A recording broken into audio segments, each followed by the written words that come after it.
নমস্কাৰ 15 মে'ত লক্ষ্মী নাৰায়ণৰ ৰাজযোগ গঠন হ'বলৈ গৈ আছে। ইয়াৰ লগতে গঠন হ'ব 3টা আৰু ৰাজযোগ। এইকেইটা ৰাশিয়ে বহু লাভৱান হ'ব পাৰিব। মা লক্ষ্মীৰ পৰম কৃপা লাভ কৰিব পাৰিব। বিশ্বাস কৰা হয় যে শুভ যোগাযোগৰ প্ৰভাৱৰ ফলত বহু ৰাশিৰ জীৱনত ধনাত্মক প্ৰভাৱ পৰিবলৈ ধৰে। বিশেষকৈ 4টা ৰাশিৰ বাবে এইখিনি সময় ধন লাভৰ সময়, কেৰিয়াৰত সফলতাৰ সময় আৰু আনন্দৰে ভৰি পৰাৰ সময় বুলি ক'ব পৰা যায়। আহক তেনেহ'লে আমি বেছি দেৰি নকৰি সুন্দৰভাৱে জানি লওঁ।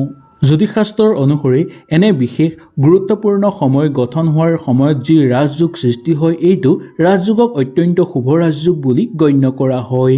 কোৱা হয় যে যেতিয়া জন্ম কুণ্ডলীত এনে যুগৰ প্ৰভাৱ পৰিবলৈ ধৰে তেতিয়া মানুহে ধৈৰ্য, ঐক্য, সুখ, সফলতা আৰু সন্মান লাভ কৰিবলৈ সক্ষম হয়।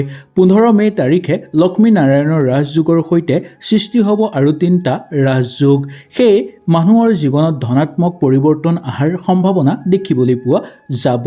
এটাৰ পিছত আনটো সুযোগ সুবিধা তেওঁলোকে লাভ কৰিব পাৰিব। জ্যোতিষশাস্ত্ৰত গ্ৰহৰ পৰিৱৰ্তনৰ ফলত গঠন হোৱা ৰাজযোগক বিশেষ গুৰুত্ব দিয়া হৈছে। বিশ্বাস কৰা হয় যে যেতিয়া গ্ৰহ শুভ অৱস্থাত থাকে তাৰ ফলত মানুহৰ জীৱনত কেৰিয়াৰৰ ক্ষেত্ৰত ধন আৰু সুখ সমৃদ্ধিৰ ওপৰত ইয়াৰ বিশেষ প্ৰভাৱ পৰে। জ্যোতিষশাস্ত্ৰত উল্লেখ কৰাৰ অনুসৰি 15 মে' তাৰিখটো অতি গুৰুত্বপূৰ্ণ। এই দিনটো একেলগে 3টা ডাঙৰ ৰাজযোগ সৃষ্টি হ'বলৈ গৈ আছে, যাৰ ফলত লক্ষ্মীনাৰায়ণৰ ৰাজযোগ সৃষ্টি হ'ব, বুধাদিত্য ৰাজযোগ সৃষ্টি হ'ব আৰু লক্ষ্মীনাৰায়ণ ৰাজযোগ সৃষ্টি হ'ব। ইয়াৰ উপৰিও লক্ষ্মী ৰাজযোগো সৃষ্টি হ'বলৈ গৈ আছে।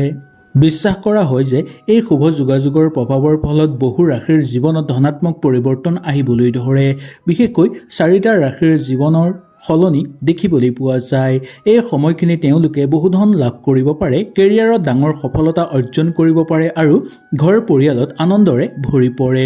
এতিয়া জানি লওঁ আহক কোনটো ৰাশিৰ ওপৰত লক্ষ্মীৰ পৰম কৃপা থাকিব আৰু লগতে লক্ষ্মী নাৰায়ণৰ প্ৰবল যোগ নামি আহিছে।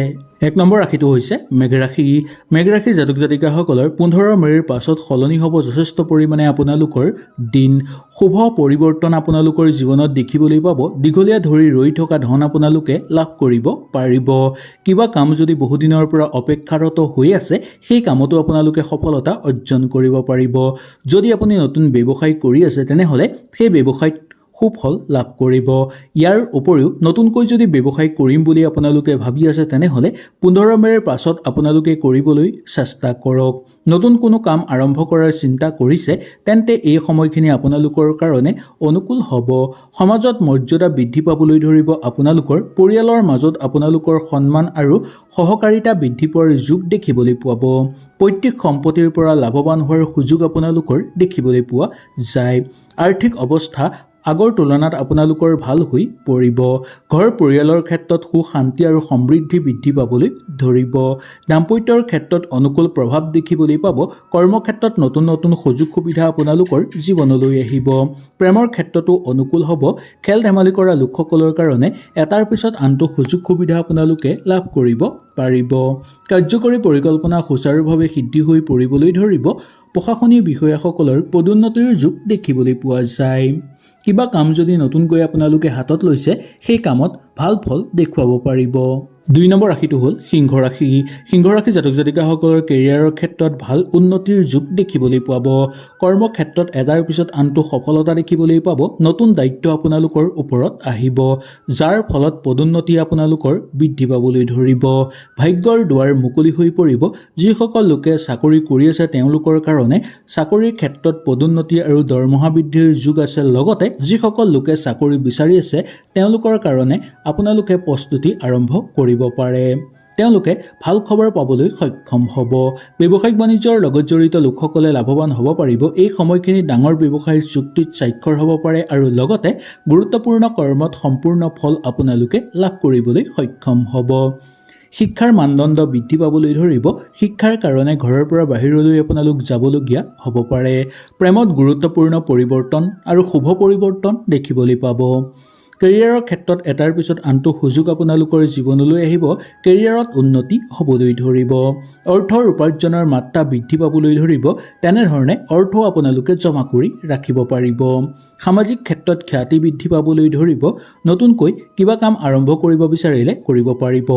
সন্তানক লৈ আনন্দিত তথা গৰ্ব অনুভৱ কৰাৰো যোগ আছে আপোনালোকৰ। 4 নম্বৰ ৰাশিটো হ'ল কন্যা ৰাশি। কন্যা ৰাশিৰ ৰাজযোগ জাতক জাতিকাসকলৰ কাৰণে এই সময়খিনি ৰাজযোগৰ সময় বুলি ক'ব পৰা যায়। নতুন আশা আপোনালোকৰ পূৰ্ণ হৈ পৰিব। সফলতা আহিব আপোনালোকৰ ওচৰলৈ। জীৱনত সুখ সমৃদ্ধি বৃদ্ধি পাবলৈ ধৰিব। কেৰিয়াৰৰ ক্ষেত্ৰত নতুন সুযোগ লাভৰ সম্ভাৱনা আছে। বিদেশ ভ্ৰমণ বা বিদেশলৈ চাকৰিৰ যোগ আপোনালোকৰ দেখিবলৈ পোৱা যায়। যদি আপুনি বহুদিনৰ পৰা চাকৰি সলনি কৰিব বুলি ভাবি আছে তেনেহ'লে এই সময়খিনি আপোনালোকৰ হৈ পৰিব। মন পচন্দ চাকৰি পাবলৈ সক্ষম হ'ব। পুৰণা ঋণৰ পৰা মুক্তি পোৱাৰ সম্ভাৱনা দেখিবলৈ পোৱা যাব পাৰে আপোনালোকৰ। দৈনন্দিন কৰ্মক্ষেত্ৰত চলি থকা সমস্যাবোৰ কিছু পৰিমাণে পাতলিবলৈ ধৰিব। শিক্ষাৰ মানদণ্ড বাঢ়িব। কেৰিয়াৰৰ ক্ষেত্ৰত অনুকূল হ'ব। অৰ্থৰ উপাৰ্জনৰ ক্ষেত্ৰত শুভ দেখিবলৈ পোৱা যাব। কাৰ্যকৰী পৰিকল্পনা সুচাৰুভাৱে সিদ্ধি হৈ পৰিব। নতুনকৈ কাম বিচাৰি থকা আৰু নিবনুৱাসকলৰ কাৰণে অত্যন্ত শুভ সময় বুলি ক'ব পৰা যায়। বৈবাহিক জীৱনৰ ক্ষেত্ৰত অনুকূল হ'ব আৰু যিসকল লোকে বিবাহৰ কাৰণে আগভাগ লৈ আছে তেওঁলোকৰ কাৰণেও অনুকূলতাৰ মাজেৰে পাৰ হোৱা দেখিবলৈ পোৱা যায়। ঠিকাটুকলি কৰা লোকসকলৰ কাৰণে শুভ ফলাফল দেখিবলৈ পাব। সামাজিক ক্ষেত্ৰত খ্যাতি বৃদ্ধি পাবলৈ ধৰিব। লগতে ঘৰুৱা পৰিৱেশতো আপোনালোকৰ অনুকূল প্ৰভাৱ দেখিবলৈ পোৱা যাব। জীৱনত চলি থকা প্ৰত্যেকটো সমস্যা আপোনালোকৰ সমাপ্ত হৈ পৰিব। 4 নম্বৰটো মীন ৰাশি। মীন ৰাশিৰ জাতক জাতিকাসকলৰ কাৰণে এই সময়খিনি অৰ্থনৈতিক সময় বুলি ক'ব পৰা যায়। অৰ্থনৈতিক দিশৰ পৰা ভাল লাভৱান হ'ব পাৰিব আপোনালোকে। বিনিয়োগৰ পৰা ভাল ফল পোৱাৰ সংকেত দেখিবলৈ পোৱা যায়। বন্ধ হৈ থকা কৰ্মত সম্পূৰ্ণ ফল পাব। আপোনাৰ বাবে কোনো ডাঙৰ সুখবৰ অহাৰ সম্ভাৱনা আছে। পৰিয়ালত আনন্দ দেখিবলৈ পাব। আত্মবিশ্বাস বৃদ্ধি পাবলৈ ধৰিব। কেৰিয়াৰ আৰু দুগুণ বৃদ্ধি পাবলৈ ধৰিব আৰু কেৰিয়াৰত দুগুণ উন্নতি কৰিব পাৰিব। কাৰ্যকৰী পৰিকল্পনা সুচাৰুভাৱে আপোনালোকৰ সিদ্ধি হৈ পৰিব। নিবনুৱা সমস্যা কিছু পৰিমাণে পাতল হ'ব। মাতৃ স্বাস্থ্যৰ প্ৰতি অকণমান লক্ষ্য ৰাখিবলৈ চেষ্টা কৰাটো উচিত। মনৰ দৃঢ়তাৰ ভাৱটো জাগ্ৰত হ'বলৈ ধৰিব। লগতে মনটো আপোনালোকৰ আশাবাদী হৈ পৰিব। শত্ৰুৰ পৰা একো আপোনালোকৰ ক্ষতি নহ'ব। শত্ৰুৱে ক্ষতি কৰিবলৈ ইচ্ছা কৰিলেও আপোনালোকৰ ক্ষতি নহ'ব। চাকৰি কৰি থকা লোকসকলৰ কাৰণে পদোন্নতিৰ সম্ভাৱনা দেখিবলৈ পাব।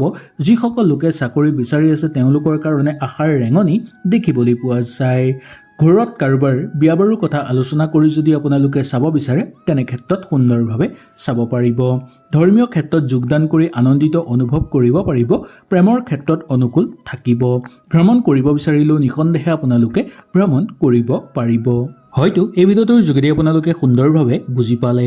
যদি কিবা অসুবিধা পালে নিশ্চয় মোক তলত কমেণ্ট কৰি জনাব। তেনেহ'লে আজিলৈ আপোনালোকৰ ওচৰৰ পৰা বিদায় লৈছোঁ। কালিলৈ পুনৰ আপোনালোকক লগ পোৱাৰ প্ৰতিশ্ৰুতিৰে আজিলৈ নমস্কাৰ।